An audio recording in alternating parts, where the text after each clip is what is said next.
Yes बेटा, yes everyone, doubts पहले बेटा आपके जो ऑफलाइन स्टूडेंट्स हैं, कोई डाउट है? कहाँ तक क्वेश्चन हो गए थे?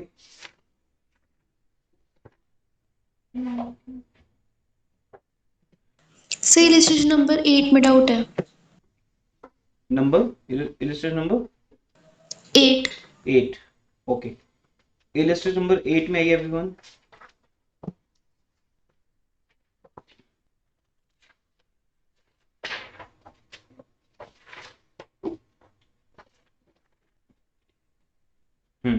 यस बताइए।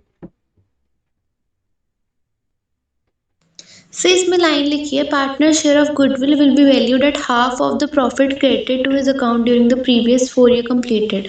तो सर मतलब ये यहाँ तक समझ आ गया कि उसका हम जो उसका आएगा प्रॉफिट आएगा उसका हाफ करके गुडविल बन जाएगी। लेकिन सर जो सेकंड मतलब बी पॉइंट है, when goodwill account is open, तो सर वहाँ पे goodwill 45,000 multiply by 8 divided by 3 कैसे हो रहा है? ये उसका उसमें शेयर नहीं कहा गया आर का शेयर। देखो पहले तो लिखा हुआ है this is partner share of goodwill will be valued at, क्या लिखा हुआ है इन्होंने, at the half of the profits credited to his account. पहले इस लाइन का मीनिंग बताओ सुखमन, फिर ही डाउट सॉल्व होगा आपका। सर जो आर को प्रॉफिट मिला है उसका हाफ गुडविल में जाएगा। हाँ, so deceased partner share of goodwill will be valued at half of the profits credited to his account during last previous 4 years। अब हमारे पास लास्ट 4 years के प्रॉफिट्स गिवन है, पहले उन सबको हम ऐड करेंगे obviously. 120 plus 60 plus 20, loss minus हो जाएगा 80,000, तो आपके पास 4 साल का टोटल प्रॉफिट आ जाएगा। अब यहाँ एक स्टूडेंट, ये वैसे आज का टॉपिक है, जब हम आगे बढ़ेंगे अनसोल्ड में तो वहां आएगा ये कि गुडविल का, जैसे आपको लास्ट क्लास में बताया था अगर याद होगा, कि गुडविल का एक केस स्पेशल है। नॉर्मल तो वही केस है गुडविल के, लेकिन एक केस डिफरेंट है, तो हम यहीं से चलो स्टार्ट कर लेते हैं। This is a special case कि डेथ के केस में ना डीड के अंदर कुछ भी स्पेशल लिखा होता है। तो अब यहाँ पे लिखा हुआ है कि जब किसी पार्टनर की डेथ होगी, उसके पिछले 4 जो कंप्लीटेड ईयर है, 4 अकाउंटिंग ईयर, अब डेथ जून में हुई, जुलाई में हुई, हमारा जो अकाउंटिंग ईयर है कब क्लोज हुआ, मार्च में, तो 4 पिछले साल के प्रॉफिट ले लो या दिसंबर तक का जो भी वहां होगा, तो 4 साल के प्रॉफिट को ऐड किया, वो आ गए 240। अब 2,40,000 तो फर्म का प्रॉफिट है, उसमें से उसका शेयर कितना है आर का जो उसको 4 साल में क्रेडिट हुआ है, तो हम ऑटोमेटिकली 4 साल के प्रॉफिट्स 2,40,000 है, यहाँ एवरेज प्रॉफिट नहीं निकालना, एवरेज प्रॉफिट का कोई रोल नहीं है, ये टोटल 4 साल के प्रॉफिट है सुखमन, इसमें से उसके अकाउंट में कितने गए हैं, तो आर के अकाउंट में तो आर का शेयर गया होगा। अब आर का शेयर कितना है, 3/8, तो कितना हो गया 90,000। तो आर को पिछले 4 साल में कितना मिला है 90,000, वो उसकी गुडविल है, वो उसकी गुडविल है, डायरेक्टली गुडविल आ गई। तो गुडविल का ये एक अलग तरीका हो गया। अब ये गुडविल 90,000 है या हाफ है, वो तो चलो बात की बात है, बस जितना प्रॉफिट उसके कैपिटल अकाउंट में गया है पिछले 4 साल में, वो उसकी गुडविल है। आगे एक वैल्यू होती है कि हम उसका हाफ करना है, 2 टाइम्स करना है, वो एक मल्टीपल वैल्यू या डिवाइड वैल्यू है, तो वो कहते हैं हाफ होगा। तो उसके अकाउंट में अगर 90,000 गए पिछले 4 साल में, तो गुडविल कितनी होगी, उसका हाफ, तो 90,000 का हाफ कर दो 45,000। अगर बोलता 2 टाइम्स ऑफ दैट, तो हम इंटू 2 कर देते। अगर बोलता कई बार ऐसे बोलेंगे, जो प्रॉफिट उसके अकाउंट में गया है 4 साल में -10%, वो गुडविल है, तो ऐसा कुछ भी एक सब्जेक्टिव वैल्यू वो डाल सकते हैं एंड में, तो आप 10% माइनस कर देना, या +10% तो +10% कर देना, एक ही बात है। 10% कम भी हो सकता है, 10% ज्यादा भी हो सकता है, तो गुडविल आपकी आंसर आ जाएगा। ये उसकी गुडविल है, यहाँ फॉर्म की गुडविल नहीं आएगी। तो मैं रिपीट कर रहा हूँ, पहले 4 साल में जो प्रॉफिट गया है वो निकाला आर का शेयर, उसके बाद फिर देखना कि क्या करना है, हाफ करना है 2 टाइम्स करना है, वो सीधा आर की गुडविल आ जाएगी।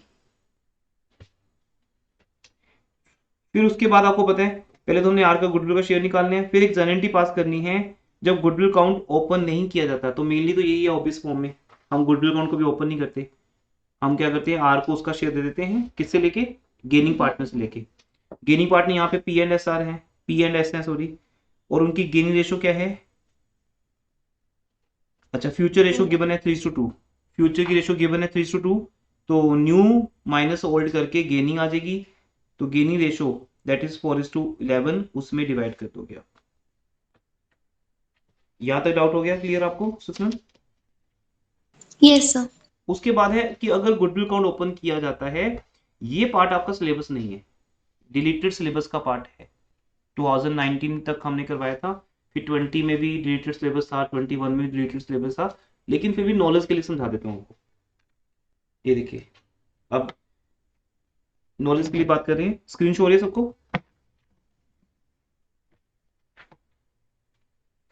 बेटा स्क्रीन शो हो रही है सबको? Yes sir.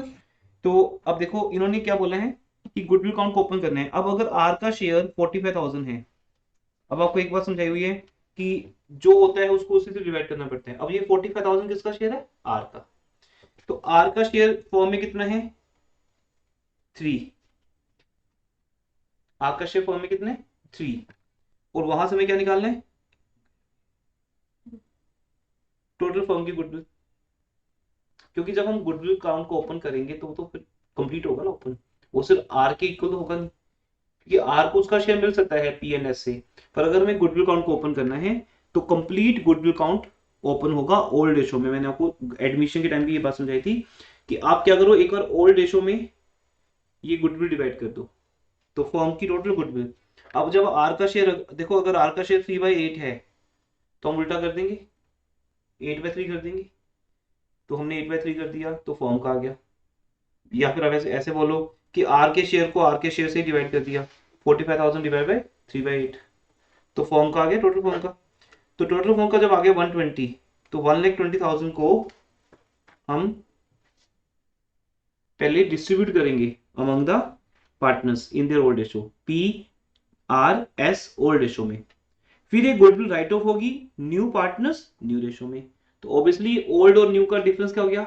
सेक्रीफाइस और गेन। इसमें आपको पता है कि आर सेक्रीफाइस कर रहे हैं, इसलिए आर क्रेडिट होगा। आर क्रेडिट हुआ देख लो सिर्फ 45,000 से, बात एक ही है। इन दो एंट्रीज का रिजल्ट भी अगर तुम निकालोगे नेट शेल वही निकलेगा। आर क्रेडिट हुआ है 45,000 से, पी एंड एस क्रेडिट भी हुए और डेबिट भी हुए। वो आप चाहे देख लो, 60 से क्रेडिट हुआ, 72 से डेबिट हुआ, तो 12,000 से डेबिट हो गया। तो डायरेक्ट एंट्री करो, वो है without opening a goodwill account, यही आपका सिलेबस है। अगर ओपनिंग के लिए आ जाए बाय चांस तो फिर आप ऐसे करोगे, पूरी गुडविल को डेबिट करोगे पहले ओल्ड रेशो में, और फिर उस गुडविल को राइट ऑफ कर दोगे न्यू रेशो में। हाँ जी, और बताइए बेटा, नेक्स्ट डाउट्स?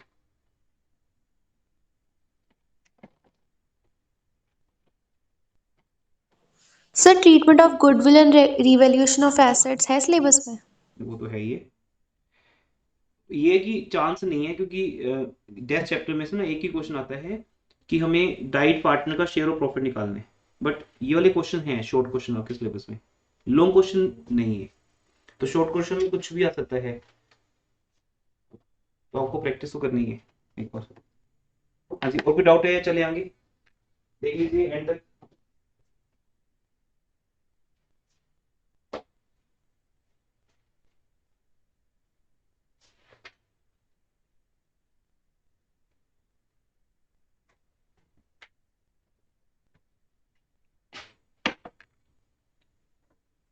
आपकी डाउट कोई नहीं है?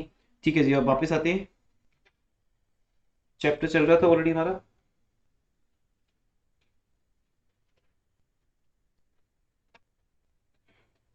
क्वेश्चन कहाँ तक प्रैक्टिस कर लिया था हमने? टिल 20, 21 तक। 21 तक। तो बेटा पहले 21 तक का कोई डाउट है बता दीजिए।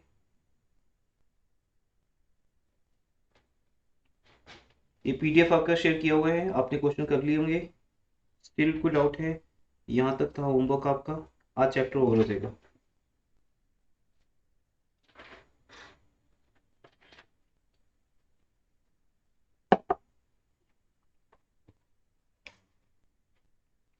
उसके बाद 22 ऑनवर्ड स्टार्ट करते हैं।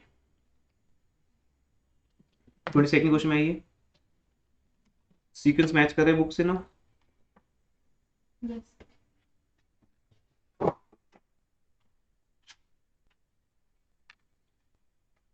देखिए अब इस क्वेश्चन में PRSR partners in a form ratio 4:3:1. It is provided in the deed that on the death of any partner his share of goodwill is to be valued. ये देखो ये क्वेश्चन था आज का जो आपने आज बाय डाउट्स ले लिया। ये देखो 1/2, तो आज की क्लास यहीं से स्टार्ट होनी थी। 1/2 of the net profit credited to his account in last 4 years। ये हम ऑलरेडी कर चुके हैं, अब आपका ये होमवर्क है। पिछले 4 साल के प्रॉफिट्स गिवन आपको 120, 80, 40, 80। यहाँ लॉस कोई नहीं है ना, यहाँ लॉस नहीं है, तो हम क्या करेंगे, चारों साल के प्रॉफिट्स को ऐड कर लेंगे, वो आएगा total profit of last 4 years 320। ये जो 320 है ये तो फर्म का है ना, ये पिछले 4 साल का है बट फर्म का है। उसमें से हमें शेयर निकालना है 3/8 किसका, आर का, दैट इज 120। उसका हाफ उसकी गुडविल है, और जब कुछ नहीं लिखा तो हम कौन सा मेथड फॉलो करेंगे, goodwill count is not open, simple. हम पी और एस से लेके आर को दे देंगे, सेम क्वेश्चन है। अब हो गया, यही एक वन ऑफ द न्यू हो सकता है आपके लिए, अदरवाइज कुछ नहीं है। रिजर्व, गुडविल, रिवैल्यूएशन सब सेम है। 22nd क्वेश्चन रीड सर करिए। इसमें मंथ्स क्यों नहीं ऐड करेंगे, सॉरी मल्टीप्लाई। बेटा मंथ्स नहीं होते, गुडविल के साथ मंथ्स का क्या लिंक है बताओ। अब जैसे general reserve, revaluation, profit, goodwill, इनका लिंक मंथ्स के साथ कैसे हो सकता है बताओ। ये चीजें पर मंथ थोड़ी ना, पर एनम थोड़ी ना, ये चीजें तो एक वैल्यू है ना। हम जनरल रिजर्व की वैल्यू देखते हैं बैलेंस शीट के अंदर, एक एक पर्टिकुलर डेट पे जनरल रिजर्व कितना है उतना ही रहेगा, 3 months के बाद भी उतना ही रहेगा। रिवैल्यूएशन प्रॉफिट का एसेट लायबिलिटी से लिंक है। इन तीनों का टाइम पीरियड से कोई लिंक नहीं है। रिटायरमेंट या डेथ अगर 6 months बाद में हो या पहले हो, इनकी वैल्यूज अलग फैक्टर्स पे डिपेंड है। हाँ, मंथ्स का लिंक इनके साथ है। दूसरी calculation, profit, first of all interest on drawing, interest on capital, salary, interest on loan, इनके इनके साथ लिंक है ना। ये जो सब रेट्स है ये इनका एनुअल एक रेट होता है, पर मंथ रेट होता है। तो ये फर्क पड़ेगा कि अगर डेथ 3 months के बाद होती, अगर डेथ 3 months के बाद होती तो सैलरी 3 months की ज्यादा मिल जाती है आपको, इंटरेस्ट ज्यादा मिल जाता, प्रॉफिट ज्यादा मिल जाता। गॉट इट ना।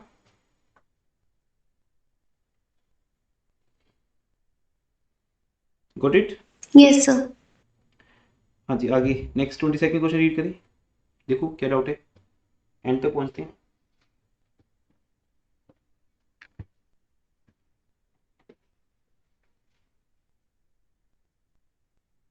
Say 20,000. Okay. 22nd डिफरेंट है। Yes, sir. PRS. Sir.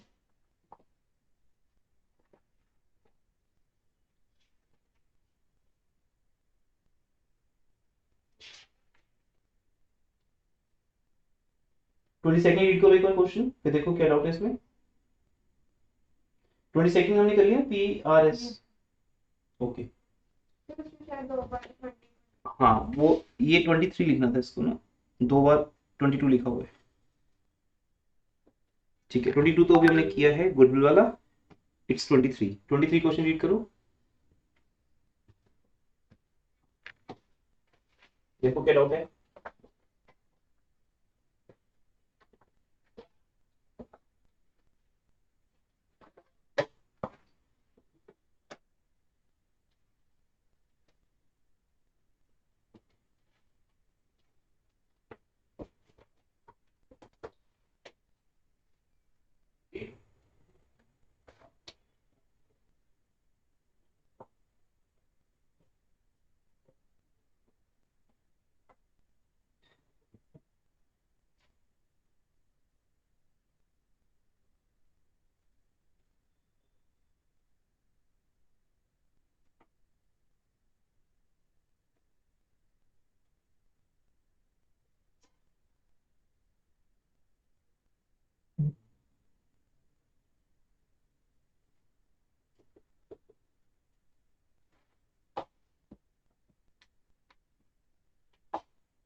हाँ जी, हो जाएगा क्वेश्चन, या कोई डाउट है?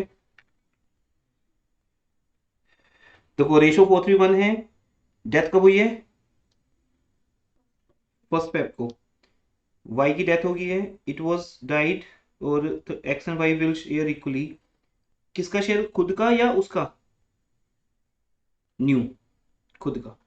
एक्स और जेड की न्यू रेशो गिवन है इक्वल 1:1। ओल्ड रेशो है एक्स और जेड की 4/8, 1/8। एंड गुडविल कैसे निकालेंगे?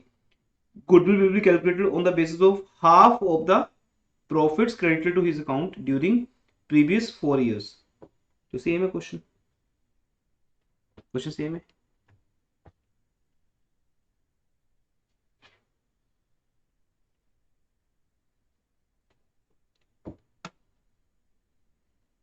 हो जाएगा।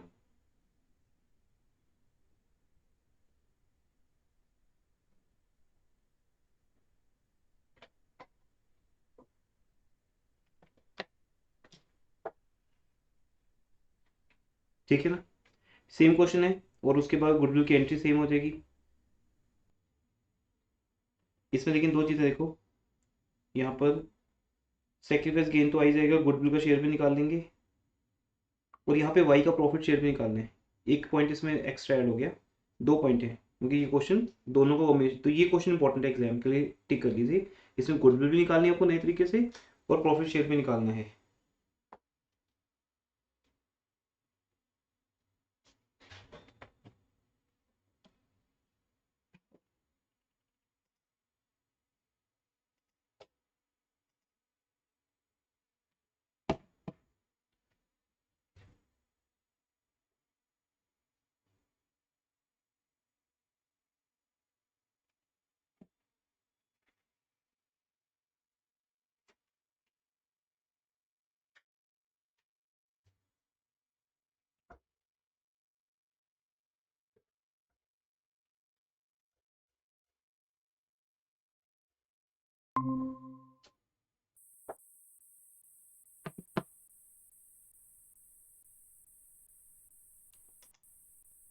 स्क्रीन शेयर कर रहा हूँ, डिस्कनेक्ट हो गया था बीच में, नेटवर्क इशू चल रहा था।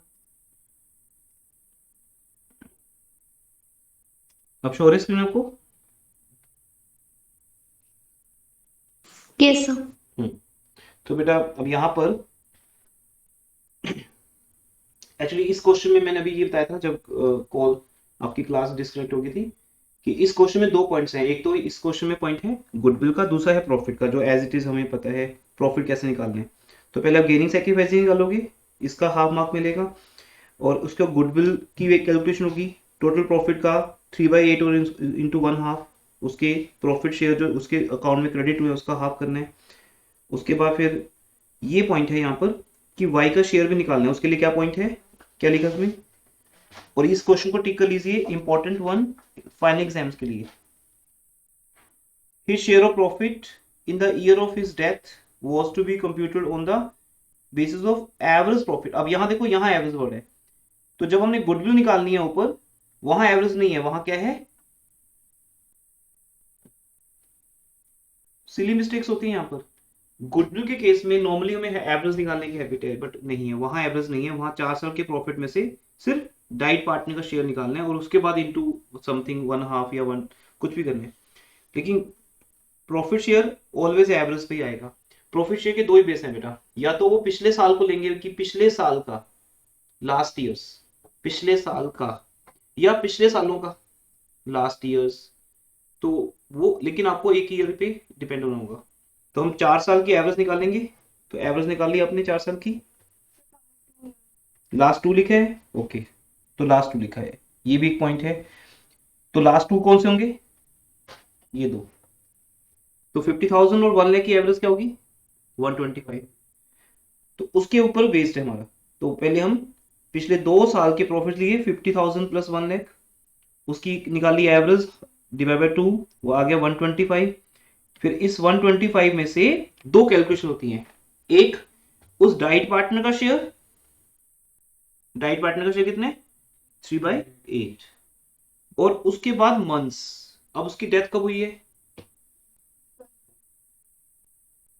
फर्स्ट फेब को, तो देखो अप्रैल से जनवरी 10 महीने हो गए, क्योंकि फर्स्ट फेब का मतलब 2 महीने रह गए ना, जैसे अब हमारे सेशन के 2 महीने रह गए, फेब और मार्च, तो ये 2 मंथ छोड़ दो तो कितने रह गए 10 महीने। तो वहां से गिनने की बजाय कॉमन सेंस है कि अगर फर्स्ट फेब है तो पूरे साल में से फेब और मार्च निकाल दो, तो पूरे साल में 12 महीने, 2 महीने निकल के कितने रह गए 10, 10 मंथ्स का शेयर उसका निकालना है। तो यहाँ अब मंथ्स कैलकुलेट होंगे, गॉट इट ना, यहाँ मंथ्स कैलकुलेट होंगे और 10 महीने का हम शेयर निकाल देंगे, that will be your answer. अभी उसकी एंट्री हो जाएगी। अब आपको पता है कि एंट्री कैसे होती है, एक तो जब हम गुडविल की बात करते हैं तो गेनिंग पार्टनर डेबिट होता है। अब यहाँ अगर आप चेक करोगे सिर्फ जेड गेन कर रहे होंगे वो कैलकुलेशन, इसलिए ये क्वेश्चन मैंने इंपॉर्टेंट बताया, इसमें सारे पॉइंट्स कवर हो जाते हैं, एग्जामिनेशन में इस टाइप के क्वेश्चन आते हैं। तो अब अगर ध्यान से देखोगे कि एक्स का जो सेक्रीफाइस या गेन है वो 0 है, तो जेड गेन कर रहा है, वाई रिटायर हो रहा है या डेथ हो रही है उसकी, तो वाई सेक्रीफाइस जेड गेन, तो हमेशा एंट्री क्या बनेगी जेड डेबिट टू वाई।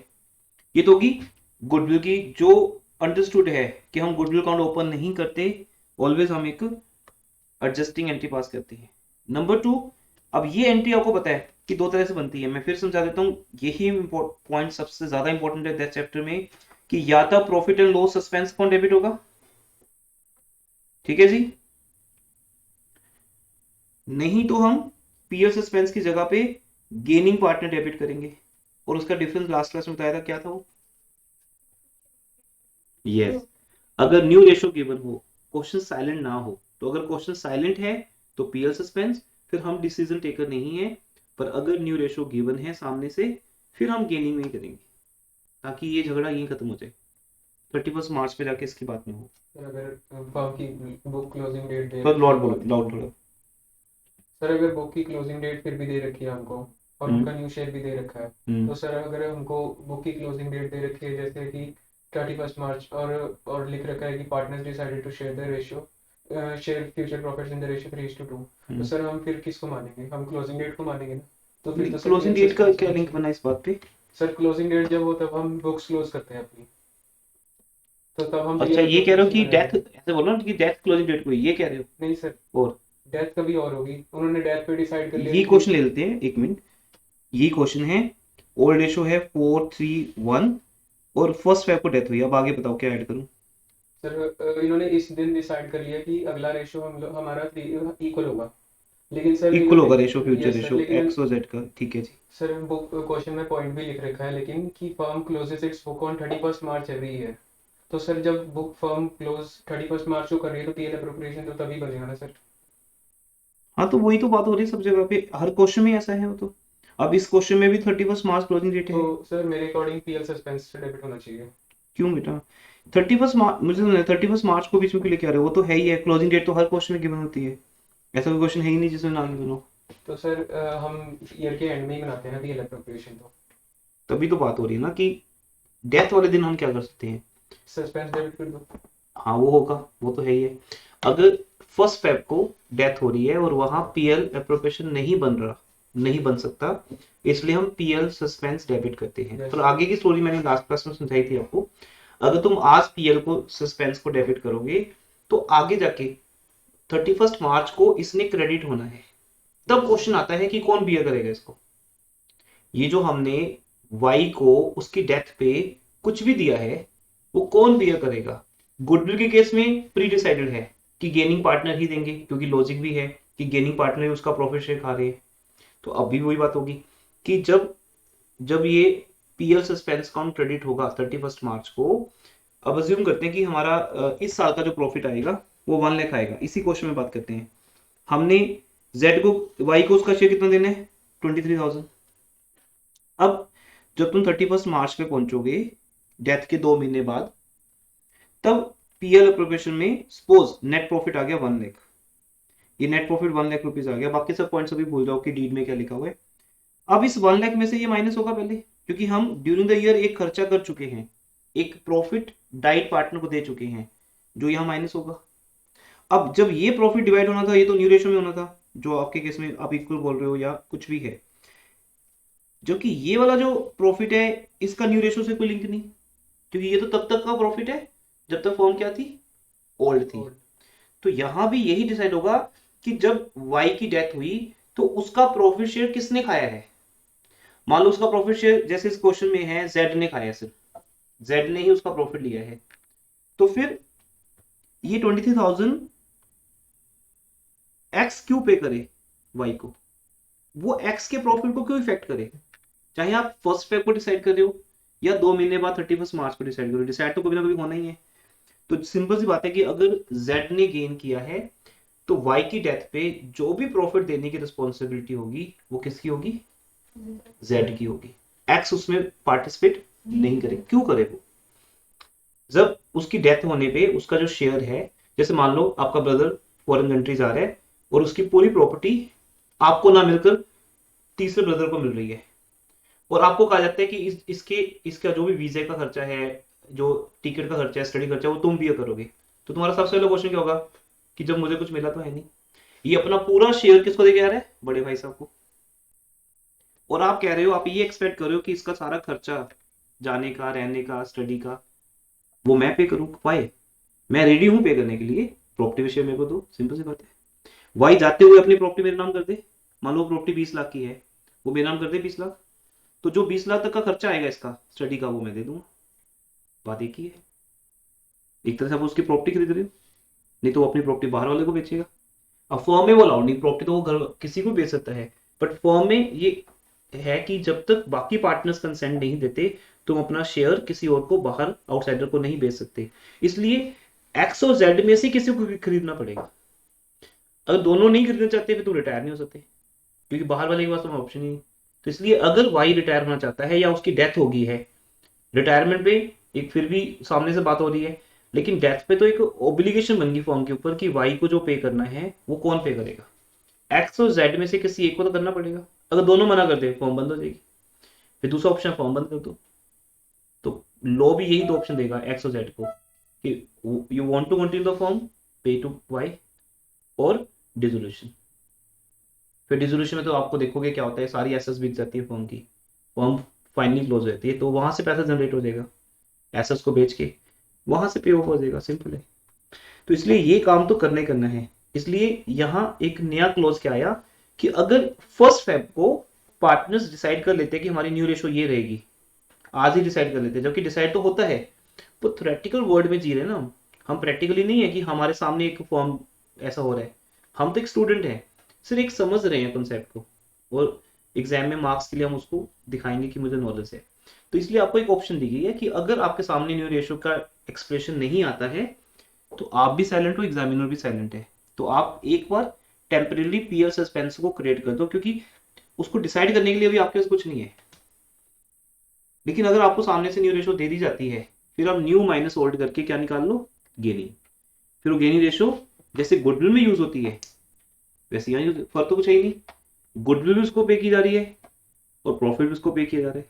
कौन पे करेगा, जो उसकी प्रॉपर्टी जिसको मिल रही है। तो इसलिए जब आपको न्यू रेशो गिवन होगी तब आपको ये लेना है। तो इस बात का लिंक सिर्फ इस बात से है इतना सा कि क्वेश्चन में न्यू रेशो मेंशन है या नहीं है, बस। 31 मार्च क्लोजिंग डेट है, इस ये वाली बात तो कहीं भी नहीं आती, वो तो है ही है। सर ये क्वेश्चन किया था मैंने, क्वेश्चन नंबर 12 में इन्होंने साफ साफ लिख रखा है कि विल इफेक्ट फ्रॉम 1 जुलाई 2021। एक मिनट रुक जाओ ओपन कर लूं। हाँ जी, 12th क्वेश्चन की बात कर रहे हैं अभी हम सब लोग, यस बताइए। सर इसमें लिखा है इन्होंने कि will effect from 1 July 2021 x and Z will share future profits. तो सर हम मतलब इन्होंने 30 जब वो मर गया वाई, तो सर इन्होंने बुक्स क्लोज कर दी। क्यों, तो प्रॉफिट रेशो चेंज किया उन्होंने, ये न्यू रेशो होगी इनकी। सर फिर इन्होंने मेंशन भी तो किया ना कि 1 जुलाई को 2021 को इन्होंने मतलब नई बुक्स बना ली अपनी, और पुरानी बुक्स को क्लोज कर दिया।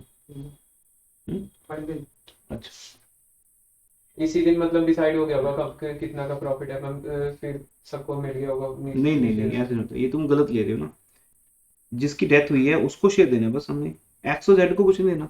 एक्स और जेड उस पार्टनर, उस फॉर्म के पार्टनर पहले भी थे अभी भी हैं, उनकी सिर्फ क्या चेंज हो रही है, रेशो चेंज हो रही है, वो तो होनी है। अगर क्वेश्चन में ये 3:2 मेंशन नहीं होता तो फिर जो अप्लाई होती बात, जैसे यहाँ पे वाई की डेथ हो रही है तो वाई को हटा दो रास्ते में से, तो 3:1 रहेगी। अगर ये नहीं भी लिखी लाइन तो भी हम साइलेंटली बोलेंगे कि न्यू रेशो 3:1 होगी, लेकिन हमें सामने से बताई नहीं। इसका मतलब डिसीजन अभी सामने से आया नहीं फॉर्म का, आप पीएल सस्पेंस को डेबिट कर दो। बट अब अगर बताया हुआ है कि न्यू रेशो 3:2 है, तो अब आप पीएल सस्पेंस को डेबिट नहीं कर सकते। अब आपको गेनी रेशो निकालनी पड़ेगी और उसमें डेबिट करना पड़ेगा। और 1 जुलाई को ये सब होगा। अब 1 जुलाई ना भी लिखो तो भी मुझे पता है, देखो मैं ये लाइन काट देता हूँ, ये लाइन काट दी, ठीक है। अब मैं आपसे पूछता हूँ 30 जून को डेथ हुई है, तो बताओ न्यू रेशो कब से अप्लाई होगी? 1 जुलाई। फिर अब ये लाइन का कोई रोल नहीं है कि ये लाइन लिखी हुई है। सर अगर यहाँ पे सेम क्वेश्चन में लाइन लिखी होती है firm closes its books on 31 March 2022, तो सर उससे वो करता फिर बेटा, वो तो फ्यूचर की बात है ना, हम तो प्रेजेंट में बात कर रहे हैं। 30 जून को क्या हुआ? तो सर बुक्स क्लोज तो पीएल अप्रोप्रिएशन तो 22 में ही बनेगा ना 31 मार्च।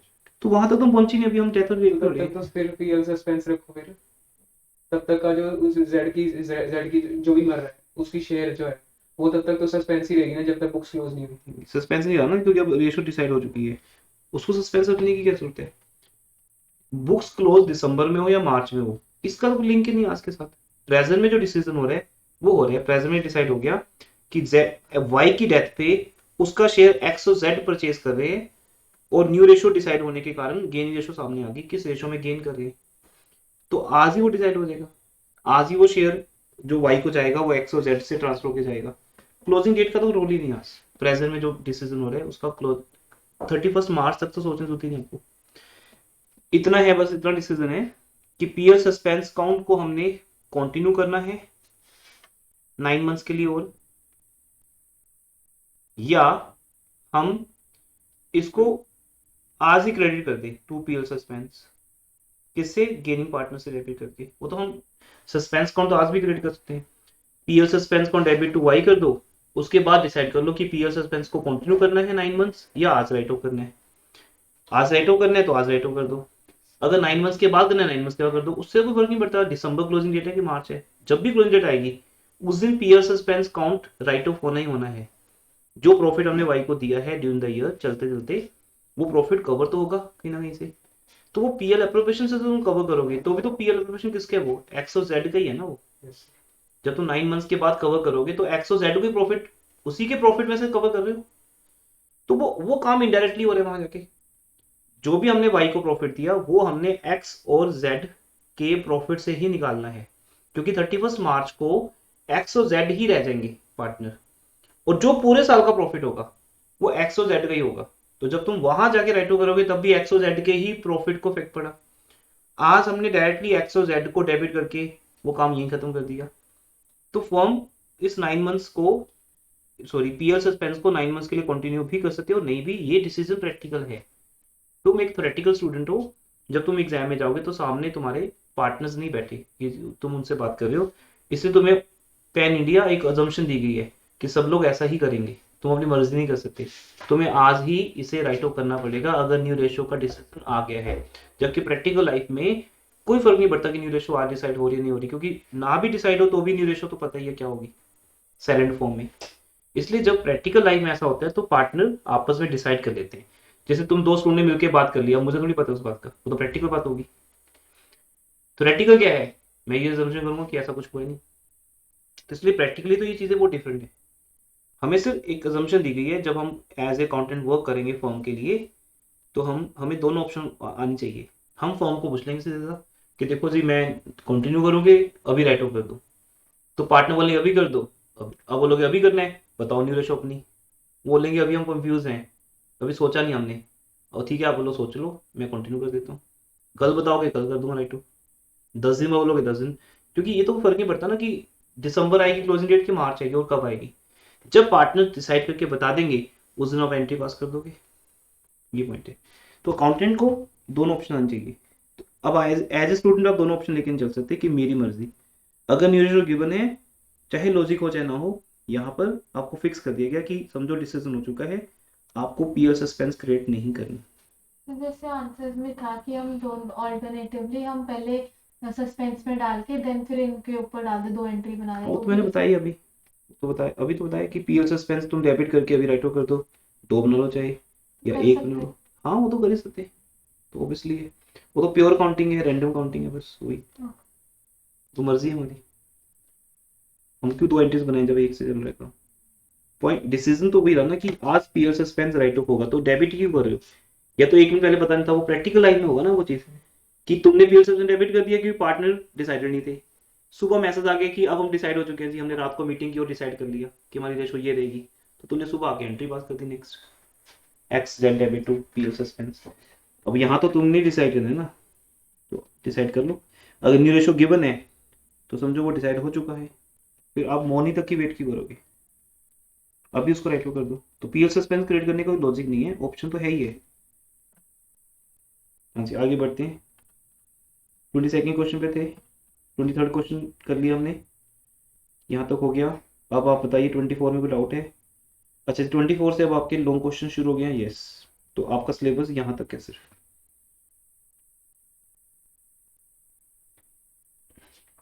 चैप्टर ओवर,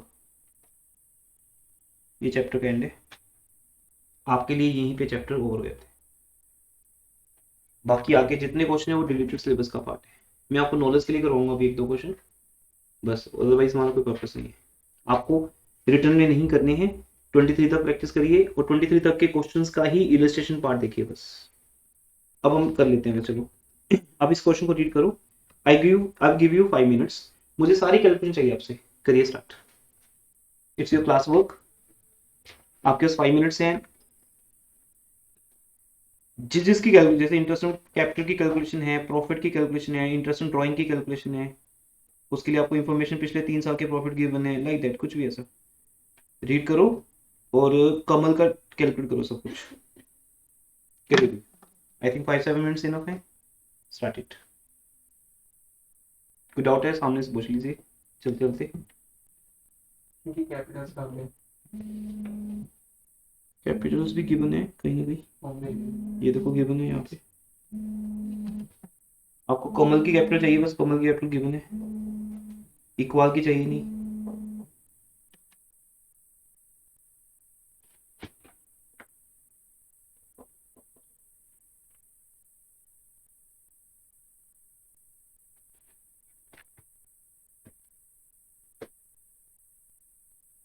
करो स्टार्ट जल्दी।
यहाँ पे जैसे आफ्टर चार्जिंग प्रीमियम की बात की तो उसका कोई स्पेशल पॉइंट है क्या?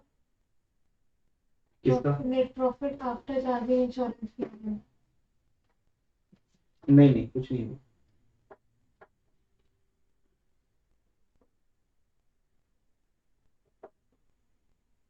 ये ठीक है, इंश्योरेंस प्रीमियम हमारे बिजनेस का नॉर्मल एक्सपेंस है, तो ठीक है, ऐसे ही करो।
डन, देख लेते हैं।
नेक्स्ट क्वेश्चन रीड करो अगर आपने कर लिए।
हाँ जी, कर लिए प्रैक्टिस।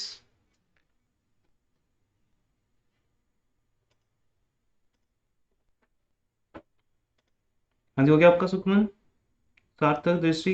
Yes sir. मैच करो बेटा।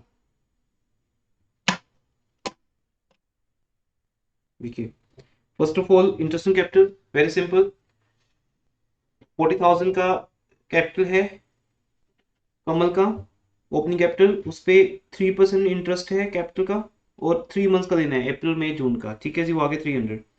इंटरेस्ट ड्राइंग का रेट पर एनम है या नहीं, चेक करो। ये रेट पर एनम नहीं है, एवरेज रेट है, क्योंकि यहाँ पूरे साल का तो है नहीं ना क्वेश्चन, तो ये कभी रेट पर एनम दे नहीं सकते। तो इसलिए 5,000 का 2% 100 रुपीज। प्रॉफिट फॉर 3 मंथ्स, हमें लास्ट ईयर का प्रॉफिट गिवन है 30,000। 30,000 ये गिवन है आपको 30,000, जबकि 3 साल के प्रॉफिट गिवन है 20, 25 एंड 30। लेकिन क्वेश्चन में चेक करो कि जब लिखा है प्रॉफिट के बाद वो क्या लिखा है, he share of profit till date of death on the basis of, क्या लिखा है, ऑन द बेसिस ऑफ,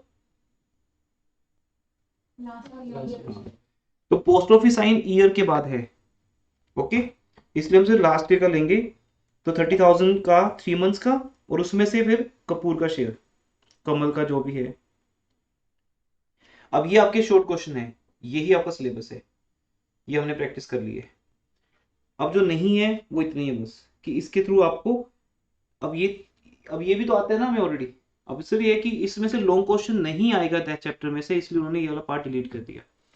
जो कि हमें आता है, अगर बोला जाए कि जो भी नाम है, कपूर है, कमल है, क्या नेम है पार्टनर का, कमल। तो अगर कमल है यहाँ पर, तो कमल का अकाउंट बनाना हो, अगर हमें बना ही सकते हैं हम। उसकी opening capital by balance brought down 40,000, और उसके बाद bye profit and loss suspense account, क्योंकि न्यू रेशियो गिवन नहीं, वैसे भी वो फॉर्म अब सोल ट्रेड में कन्वर्ट हो जाएगी, दो ही पार्टनर से इक्वल है, तो अब इक्वल रहेगा only. By profit and loss suspense account 3,000, by interest on capital, to drawings, to interest on drawing. और ये एक आपका लास्ट स्टेप है कि अगर हम डाइट पार्टनर का कैपिटल अकाउंट बनाए तो उसका जो अमाउंट आएगा कैपिटल का फाइनल आफ्टर ऑल एडजस्टमेंट्स और रिवैल्यूएशन, अभी इसमें रिवैल्यूएशन प्रॉफिट लॉस नहीं आया, अभी रिजर्व्स की ट्रीटमेंट नहीं आई, वो सब आने के बाद जो फाइनल आंसर होगा वो हम लिखेंगे टू कपूर्स एग्जीक्यूटिव अकाउंट्स, ये टू कमल्स एग्जीक्यूटिव अकाउंट, कि ये पैसा हमने कमल के एग्जीक्यूटिव को देना है। फिर एग्जीक्यूटिव से बात होगी कि अभी हम आपको इतना दे रहे हैं, मान लो इसमें से आपको बोला जाए कि हम आपको 3000 अभी दे रहे हैं या 3200 अभी दे रहे हैं, बाकी का जो लोन है वो हम आपको 2 साल में देंगे या 3 साल में देंगे, कुछ भी ऐसा डिसाइड हो सकता है। वो जो भी उसको पेमेंट होगी वो इस अकाउंट में नहीं होगी, कमल के अकाउंट में नहीं होगी, कमल के एग्जीक्यूटिव अकाउंट में होगी। फिर उसके बाद कमल का एग्जीक्यूटिव अकाउंट बनता है, वो आपके सिलेबस में नहीं है। ज्यादा से ज्यादा अगर आउट ऑफ सिलेबस भी जाए कोई सीबीएसई या एग्जामिनर, वो शायद यहाँ तक डाल दे, हो सकता है आपको ऐसा आ जाए कि 3 मार्क्स में कैलकुलेशन भी करो और अकाउंट भी बनाओ, तो वो तो आपको ऑलरेडी आता है ना, यू कांट से कि मुझे किसी पार्टनर का कैपिटल अकाउंट बनाना नहीं आता। ये पॉइंट तो रिटायरमेंट में भी है कि किसी एक पार्टनर का कैपिटल अकाउंट बना के दिखाओ, ठीक है ना, तो ये यहाँ तक फिर भी आ सकता है आपको।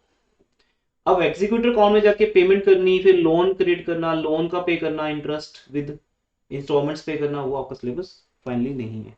यहाँ ऐसे पे जैसे प्रॉफिट एंड लॉस एक्सपेंस है, यहाँ पे तुम कर सकते हो कि एक ही पार्टनर है। हाँ कर सकते हैं यहाँ, तो यहाँ ऑप्शन है, वो बताया नहीं अब वो फॉर्म कंटिन्यू करेगा नहीं करेगा, कुछ वो डिसीजन नहीं आया ना उसका, क्योंकि अब वो सोल ट्रेड बन गया, तो पार्टनरशिप के रूल्स खत्म हो गए, एक्ट खत्म हो गया, इसलिए यहाँ कोई फर्क नहीं पड़ता, इक्वाल भी कर दो या पीएल सस्पेंस, क्योंकि पार्टनरशिप एक्ट से बाहर हो गया अभी ये, कि न्यू फॉर्म जो है वो सोल ट्रेड रहेगी, कंटिन्यू करे बंद करे या किसी और पार्टनर को लेके आए, सारा डिसीजन उसके अब, इसलिए चल जाएगा यहाँ तो डिसीजन, बाई इक्वाल भी कर सकते हो, बाई पीएल सस्पेंस कौन भी कर सकते हो।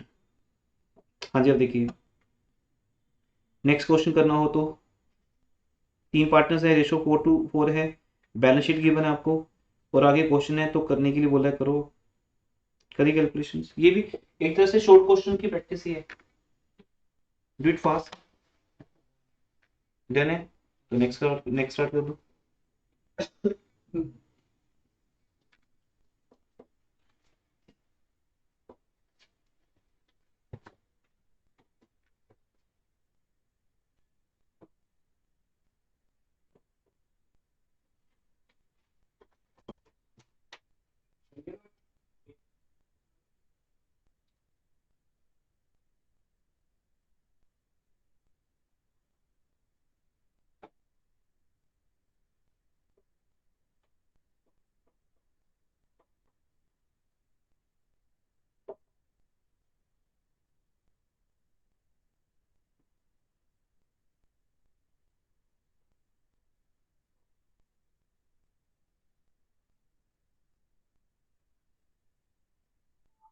वो 25 पॉइंट्स में आ जाएगा इससे। 3 3 3 3 तो वो वाली यूज करिए अपनी, इसमें 3 3 3 3।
जी हो गया, डन है। चेक करो बेटा, फॉर्म की गुडविल कितनी होगी? गुडविल के लिए क्या लिखा हुआ है? 2 years purchase of average profit of last 3 years। तो पिछले 3 साल के प्रॉफिट्स की तुम एवरेज निकालोगे, that will be 55,000 into 2 years purchase. Form की गुडविल 110, उसमें साधु का शेयर निकालना है, और साधु का शेयर राजा और करण भी करेंगे, इन द गेन रेशो वो 1:2 आ जाएगा। और उसके बाद अब एक और बेस होता है आपको पता है प्रॉफिट का, वो बेस क्या है प्रॉफिट देने के लिए? Turnover base. ये भी इंपॉर्टेंट पॉइंट है, ये भी आपके एग्जाम में हो सकता है, एज ए 1 मार्कर क्वेश्चन भी आ सकता है, एज ए 3 मार्कर भी। ये वाला पॉइंट कि जब भी आपको कैलकुलेट करना है प्रॉफिट शेयर किस बेस पे? सेल के बेस पे। अब वो क्या लिखा है वो देखते हैं। Sale for the year ended 31 March 2020,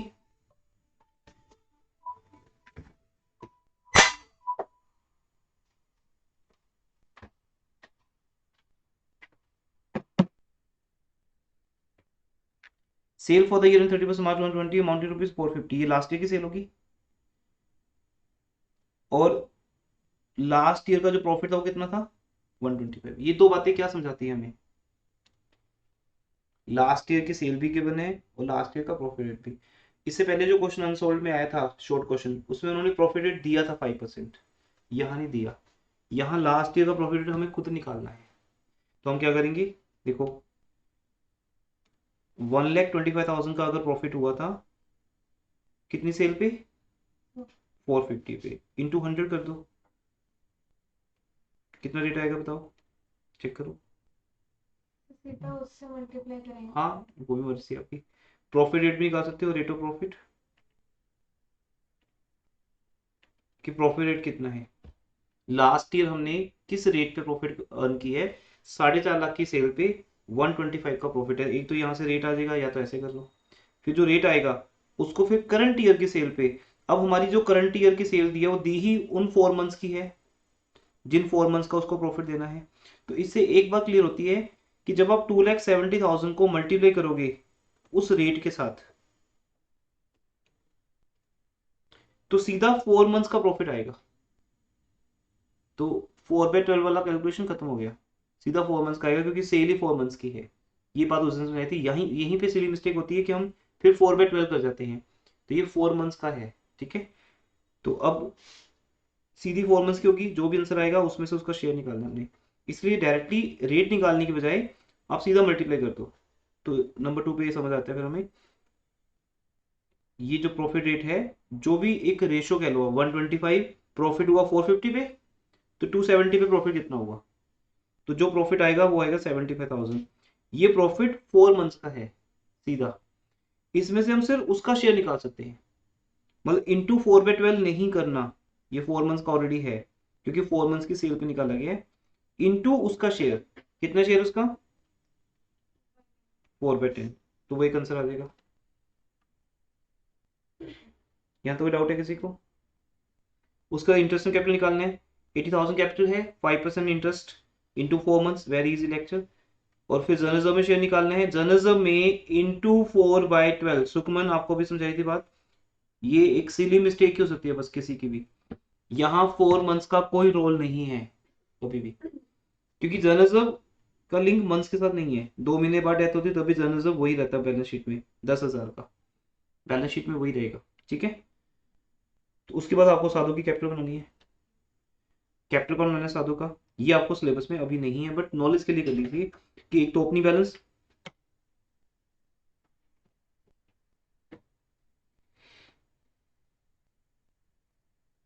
opening balance, फिर जर्नलिज्म में share, anti governing journalism account debit to Sadhu's capital, interest capital account debit to capital Sadhu's capital, profit and loss suspense account debit to Sadhu's capital. फिर उसके बाद goodwill की treatment है, Raja and current debit to Sadhu. और साधु का interest drawing अगर होता, देखो अगर ड्राइंग्स दी होती तो इंटरेस्ट ड्राइंग भी होता, 2 ड्राइंग्स होगा, 2 इंटरेस्ट ड्राइंग होगा, ये सब हम पार्टनरशिप फंडामेंटल में भी कर चुके हैं। अब लोन भी दिए यहाँ पे बैलेंस शीट में साधु का, देखो साधु लोन अकाउंट 20,000, ये लोन भी राइट ऑफ हो जाएगा यहाँ पे।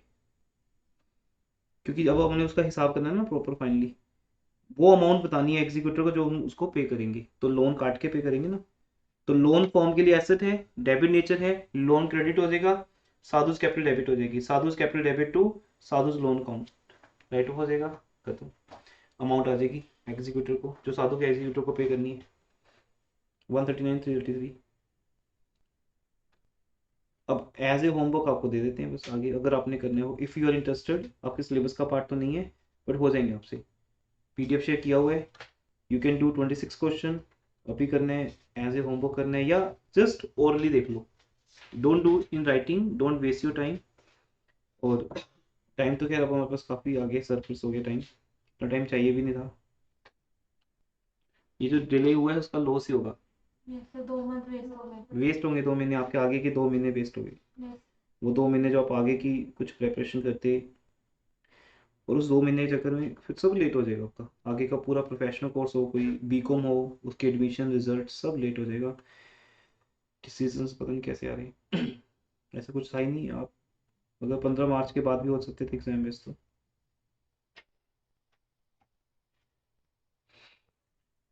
दूसरा लॉस ये है कि अब हम फ्री हो जाएंगे हमारी तरफ से, तो आप 28 फेब को फ्री हो जाओगे, 10 मार्च को फ्री हो जाओगे, फिर बैठे रहोगे डेढ़ महीना, कुछ चीज़ें भूल भी जाओगे जो, अब तो आधे टर्म का वो है सिलेबस, पहले हाँ टर्म का भी नहीं है, वही हाँ बार बार रिपीट होता है। कुछ इंटरेस्ट नहीं रहेगा।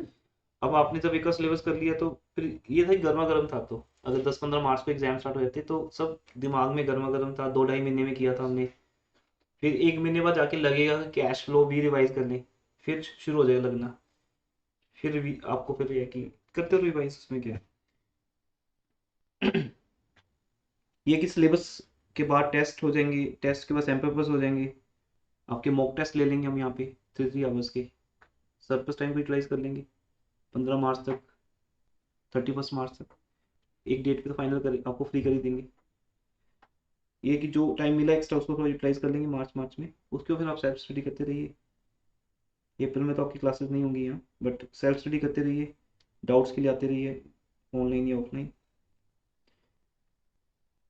क्योंकि अप्रैल से ये टाइम नेक्स्ट क्लास को अलॉट हो जाएगा आपका, और आपके लिए फिर स्पेशल टाइम रहेगा मॉर्निंग टाइम में, क्योंकि तब आपके स्कूल्स नहीं होंगे,